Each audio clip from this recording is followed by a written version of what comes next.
আসসালামু আলাইকুম ভিউয়ার্স, খুশিদার আমি রিপন বলছিলাম পিনাকেল কনসালটেন্সি গ্রুপ থেকে। আজকে আমরা কথা বলবো আমার স্টুডেন্ট শান্তর সাথে। শান্ত রিসেন্টলি ইউএসএ ভিসা পেয়েছে। সো আজকের ভিডিও সেশনে আমরা চেষ্টা করব শান্তর পিনাকেলের সাথে টোটাল জার্নিটি কেমন ছিল সেটি আপনাদের সাথে শেয়ার করার জন্য। শান্ত, কংগ্রেচুলেশন ভাইয়া। থ্যাংক ইউ ভাইয়া। ভাই একটু বলবো কেমন লাগছে ইউএসএ ভিসা পেয়ে? এটা তো মানে ভাষায় প্রকাশ করার মতো না। আজকে মানে কি বলবো, এটা অনেক ভালো লাগতেছে। ভালো লাগার কথা। একটু বলবো যে কান্ট্রি তো অনেকগুলো আছে, ইউএসএ কেন পছন্দ করলাম? ইউএসএ তো হলো এটা মানে সবার ড্রিম কান্ট্রি। আর আমারও মানে ছোটবেলা থেকে অনেক ইচ্ছে ছিল মানে ইউএসএ পড়ালেখা করার জন্য। আর বেসিক্যালি আমার ভাইয়াটাই অনেকেই ইউএসএ তে থাকে, তো ওখান থেকে আমার ইচ্ছে হয়েছে ইউএসএ তে আমি পড়তে যাব। আপন ভাই কি থাকে? না, আমার আপন ভাইয়া না, খালাতো ভাইয়া, খালাতো বোন, কাজিন ওনারা থাকে আর কি। একটু ভালো সাপোর্ট পাওয়া। হ্যাঁ, সাপোর্ট পাওয়া। জি। সো ডেফিনেটলি গুড চয়েস, আমরা অ্যাপ্রিশিয়েট করি। কারণ ইউএসএ কিন্তু সারা ওয়ার্ল্ডে যতগুলো দেশের কোয়ালিটি এডুকেশন প্রোভাইড করে তার মধ্যে টপে অবস্থান করছে, 1 নম্বর সারা বিশ্বের মধ্যে। সো ডেফিনেটলি ইউএসএ থেকে যদি কেউ আমাদের কোনো স্টুডেন্ট ডিগ্রি কমপ্লিট করে আসে, বাংলাদেশের তো জব মার্কেটের তার ফিউচার অনেক ভালো, ইভেন গ্লোবালি কিন্তু সে জব সার্চ করতে পারে, তার জন্য অনেক স্কোপ থাকে। সো ভাই গুড চয়েস। এখন একটু বলবো যে পিনাকেল খুঁজে পাইলা কিভাবে? এই তো পিনাকেল থেকে আমার এই বড় ভাই গেল, রাকিব ভাইয়া, তারপর রাকিব ভাইয়ার বড় ফুফাতো ভাই গেল পিনাকেল থেকে, তারপর আমার খালাতো বোন গেল পিনাকেল থেকে, আর এখন আমি। তাহলে অনেকগুলো রেফারেন্স। এবং যে ওরা যখন গেছে আসলে তখন রিসার্চ অনেক ভালো ছিল। হ্যাঁ, অনেক ভালো ছিল। ওনারা 21 তে গেছে। সো তুমি কিন্তু কঠিন সময় ভিসা পাইছো। হ্যাঁ, আমি এই যে এপ্রিল 21 তারিখে ভিসা পেলাম। সেক্ষেত্রে তোমাকে ধরে নিতে হবে, কারণ এখন কিন্তু লো প্রোফাইল স্টুডেন্ট ভিসা পাচ্ছে না। সো তুমি ডেফিনেটলি কোয়ালিফাইড স্টুডেন্ট। আমরা বিশ্বাস করি যে ইন্টারভিউ কনভিন্স করা কিন্তু অনেক বড় ব্যাপার। তো একটু শেয়ার করবা যে ইন্টারভিউটা কিরকম ছিল, তুমি নার্ভাস ছিলা কিনা, বা কিভাবে গেছো, একটু আগে পৌঁছাইছো কিনা, একটু জাস্ট ওই দিনের এক্সপেরিয়েন্সটা শেয়ার করো। হ্যাঁ, আমি প্রায় 45 মিনিট আগে পৌঁছাইছিলাম ওখানে। তো ওখানে যাওয়ার পর আমি ছিলাম সবার শেষে। আমার ইন্টারভিউ নেওয়া হয়েছিল। সবার ইন্টারভিউ নিয়েছিল 2 থেকে 3 মিনিট, বাট আমার ইন্টারভিউ নিয়েছিল 8 থেকে 10 মিনিট। যারা 2 থেকে 3 মিনিট নিয়েছে তারা কি ভিসা পাইছে নাকি ম্যাক্সিমাম পায়নি?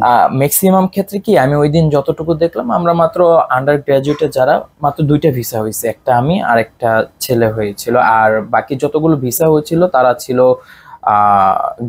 পোস্ট গ্রাজুয়েট, মাস্টার্স এর জন্য স্কলারশিপ, তারপর ভিজিট ভিসা, তারপর স্পাউস।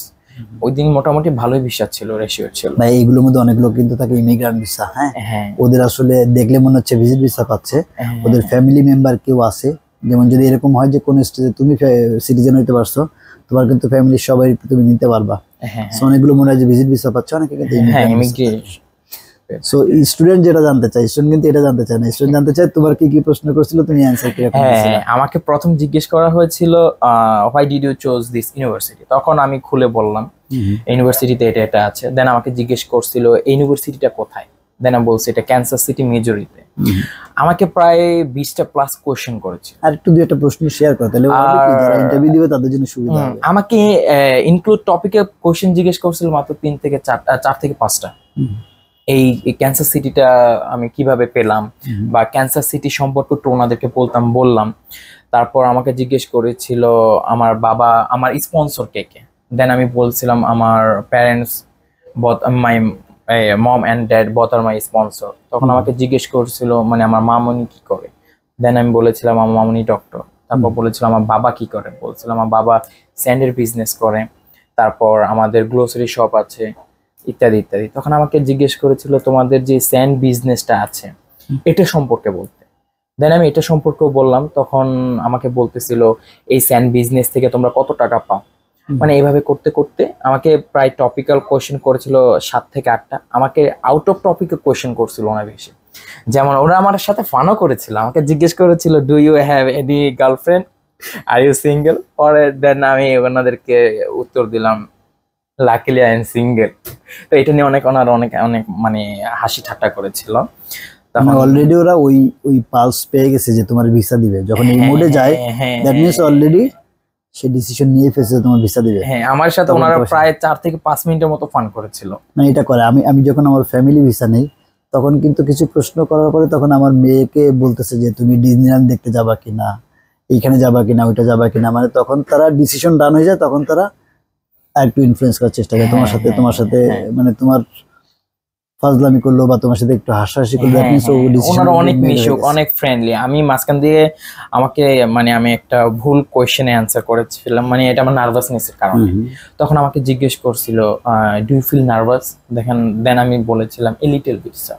পর আমাকে বলতেছিল don't worry, talk with me friendly, আমার সাথে তুমি ফ্রেন্ডলি কথা বলতে পারো। যে অনেকে ভয় পায় আসলে, ভিসা ভিসা কি ভয় পাওয়ার মতো কোনো জিনিস? না না না না না, ভয় পাওয়ার মতো কিছু না। ওই যে প্রথম প্রথম আমি ভয় পেয়েছিলাম মূলত, আমি যখন ঢুকেছিলাম আমার I-20 আমার DS-160 পেপারটা 18 তারিখ সাবমিট করা হয়েছিল, আর আমার I-20 আপডেটেড ছিল না, আপডেটেড ছিল না। আমরা ট্রাই করছিলাম লাস্ট দিন পর্যন্ত, কিন্তু আনফরচুনেটলি আনতে পারিনি।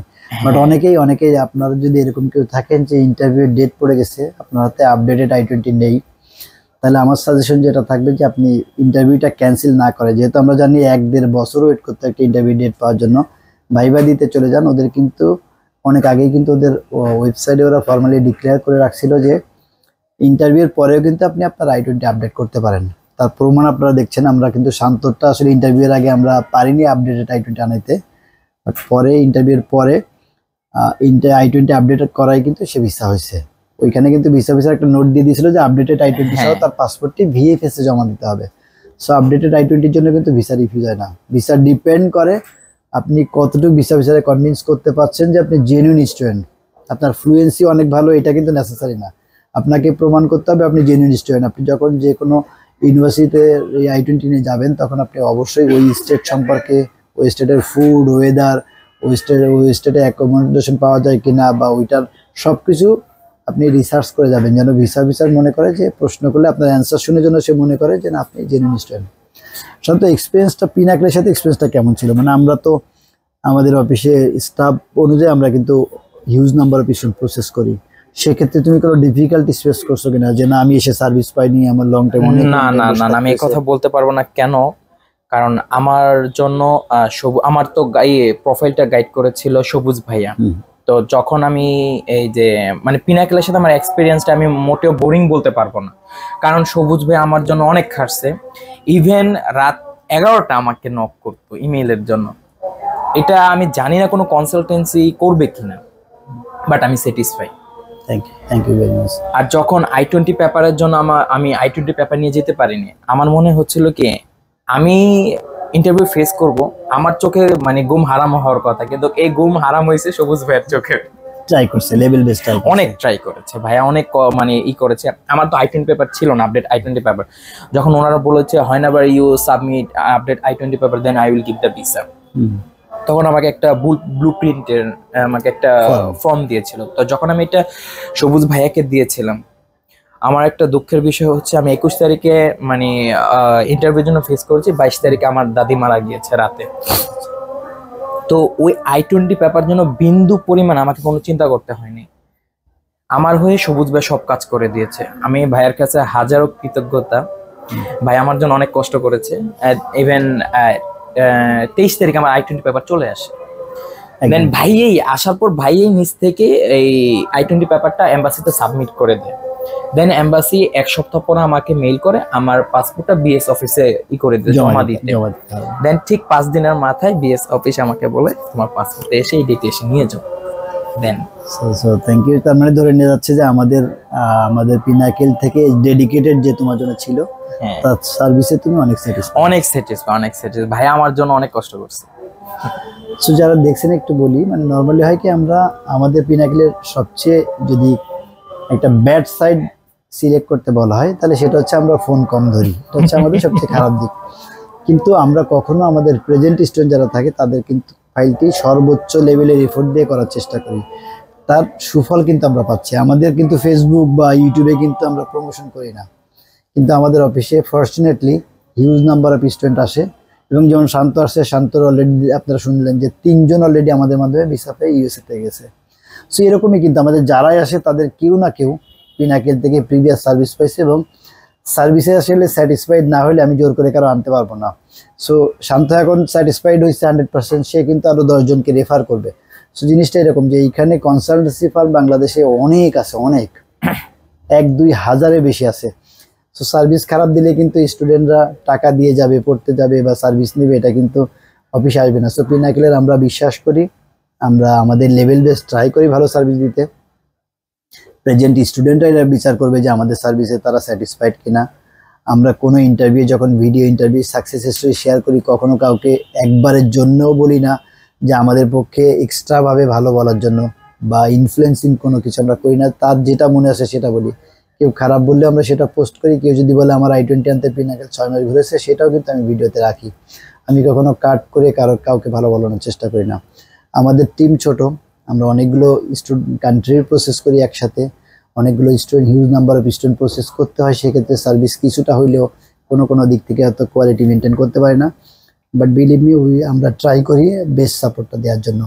কেউ যদি ইউএসএ প্রসেস করতে চান, পিনাকেল যেহেতু 21 বছরের পুরনো কনসালটেন্সি ফার্ম, আমাদের কাছে আসতে পারেন। আমাদের মাধ্যমে ফাইলটি প্রসেস করলে অনেকগুলো ব্যাপার থাকে যে ইন্টারভিউটা কিভাবে যাইতে হবে, কোন প্রশ্নের কীভাবে অ্যান্সার দিলে ভালো হয়, DS-160 ফর্মটি কাটাকাটি না করে একবারে সাবমিট করার ব্যাপার থাকে।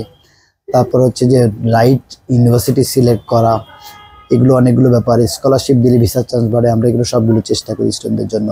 এবং ইন্টারভিউ ট্রেনিং আমরা আসলে সর্বোচ্চ লেভেলের ট্রেনিং করে দিই, যেটা আমরা জানি, যেহেতু আমরা অনেক পুরনো কনসালটেন্সি ফার্ম, আমরা জানি কী ধরনের প্রশ্ন করতে পারে এবং সেই অনুযায়ী প্রিপারেশন নিয়ে দিতে চেষ্টা করি।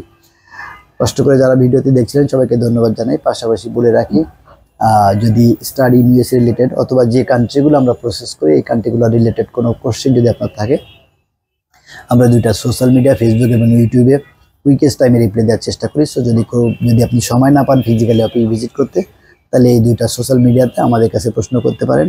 বাট আমি বলে রাখি, বেস্ট অপশন হচ্ছে ফিজিক্যালি আসা। আসলে প্রশ্ন একটা করে অ্যান্সার পাইলেন, 24 ঘন্টা পরে এটা দিয়ে আপডেট হয় না। আপনি আসলে আপনার হয়তো অনেক প্রশ্ন মনে আছে, সব প্রশ্ন তো ফেসবুক ইউটিউবে করা যায় না। সো বেটার হচ্ছে যে আমাদের যে অফিসে যেহেতু আসতে কোনো অ্যাপয়েন্টমেন্ট লাগে না বা কোনো চার্জ দিতে হয় না, সপ্তাহে 6 দিন খোলা থাকে, সকাল 11টা থেকে সন্ধ্যা 7টা পর্যন্ত, যে কোনো সময় কোনো অ্যাপয়েন্টমেন্ট ছাড়া চলে আসতে পারেন যে কোনো ইনফরমেশনের জন্য। শান্ত ভাইয়া, থ্যাংক ইউ আমাদের সাথে এতক্ষণ সময় দেওয়ার জন্য। পাশাপাশি তোমার উজ্জ্বল ভবিষ্যৎ কামনা করি এবং আমি আশা করি যে ইউএসএর ডিগ্রি যেহেতু কোয়ালিটির দিক থেকে নাম্বার 1, আশা করি তোমার নামের সাথে একটি ডিগ্রি থাকলে এটা তোমার ফ্যামিলির জন্য বা তোমার ফিউচারের জন্য বেশি কাজে দিবে। আমাদের উপর বিশ্বাস করে আমাদের কাজ দেওয়ার জন্য তোমাকে ধন্যবাদ ভাই। জি ভাই, আমার জন্য দোয়া করবেন ভাই। অবশ্যই ভাই।